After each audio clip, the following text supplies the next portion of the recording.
Hello, welcome to Access. I'm Rob. Joining us is Holly. Hello, everyone. Holly, you have played Marvel vs. Capcom Infinite. Yes, I mastered the art of bashing. And as usual, you've taken loads of notes and you're going to tell us everything you know about the game. So, start us off, Holly. What were your impressions? Okay, first of all, Infinite is the story of how the worlds have collided and why Marvel and Capcom characters are fighting. Right. Because they were like, well, we need to tell you this. I'd love to watch that movie, by the way. We did see some opening cinematics, which were pretty cool. But it's completely original and not actually within the current Marvel universe. So it's all really standalone. Yeah. There are some unique characters, such as Ultron Sigma, which is obviously Ultron and Sigma, but they've used the Infinity Stones to fuse and to become like the overall bad guy. So it's like Marvel and Capcom almost, rather like than just Marvel versus Capcom. Yeah, exactly. And simple things like the worlds have merged. So you've got Xgard, which is one of the stages, and that is Asgard and Able City. Right. That have merged together. And if you go to the Avengers Tower, Iron Man, when he's talking to Jarvis, it's not Jarvis, it's actually Dr. Light. I see. That he's talking to. Quite clever. Wow, so for fans of, well, both Marvel and Capcom, this is like a dream come true. Pretty much. There's also some new characters. There have been some new announcements. Lots of returning old characters as well. But like Sigma, for example, we did get to play as Sigma. We did get to see Sigma. We weren't allowed to play as Sigma.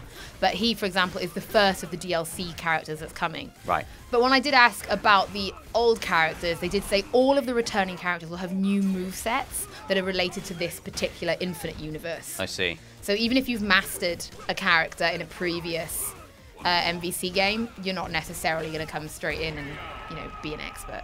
That's good. That's all we like. So yeah, I might have a chance then. If I get in there early, I might have it. Oh, come on. Well, this has been one of the biggest things. Don't discourage me. I won't. You'll like this then. So right. One of the biggest things, and it is with all fighting games, accessibility, right? Sure. You want it to be good enough to be an esport and to take some real skill, but you want people to be able to play it and have fun. Yeah. So they've introduced simple combos. So for example, if you press light punch repeatedly, it takes you from a ground to an air combo. Okay. I mean, it sounds very simple, but it's a great way to like get into the idea of just not button bashing, but actually understanding combos. Okay. Okay? You with me? I am with you.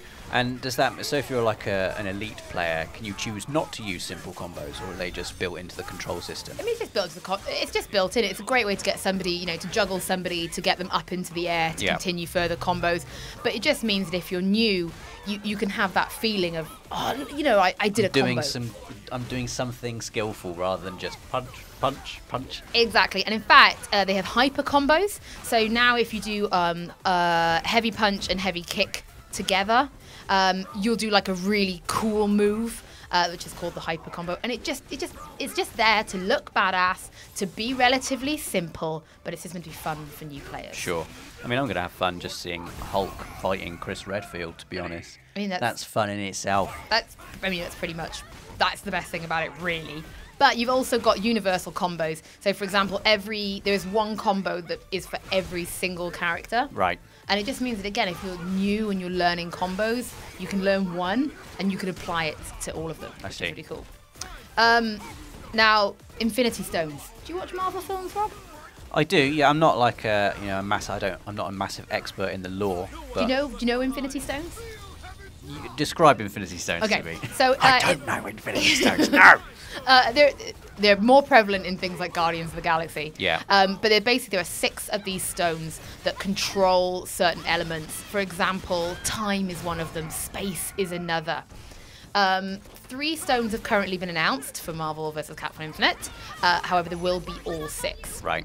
When you are picking your team, because it is 2v2 combat, you can pick one of the 6 Infinity Stones to sort of power your team, and you can see them in the bottom corners of each screen. For example, Hawkeye might pick the green one, which is time. Okay. You can use L1 at any point to use it. So, for example, if you use space, which is the blue Infinity Stone, it actually pulls the character in towards you. Okay. So it's great if you want to get in close with a character. Sure. So Chris Redfield, for example, is a distance character. Like, he keeps characters away. So you might want to use the space Infinity Stone to pull him in. do some damage. Yeah. It's quite clever. If you press, when it's charged, L1 and R1 together, it does a huge, like, super move. And for example, the space one, a box appears and the enemy is trapped in the box and they can't get out. So they're like a sitting duck. Okay. They can fight back, but they can't Only move, inside the box there. only inside the tiny box. It's quite clever. I think it's quite clever anyway. And then very finally, arcade mode. There's going to be mission mode, which is where you can like deep dive on the story stuff. Sure. Which we like story stuff. Collection mode, where you can unlock bits. There's always like a few unlockables. There will be some casual rank lobbies, and there will be spectator mode as well.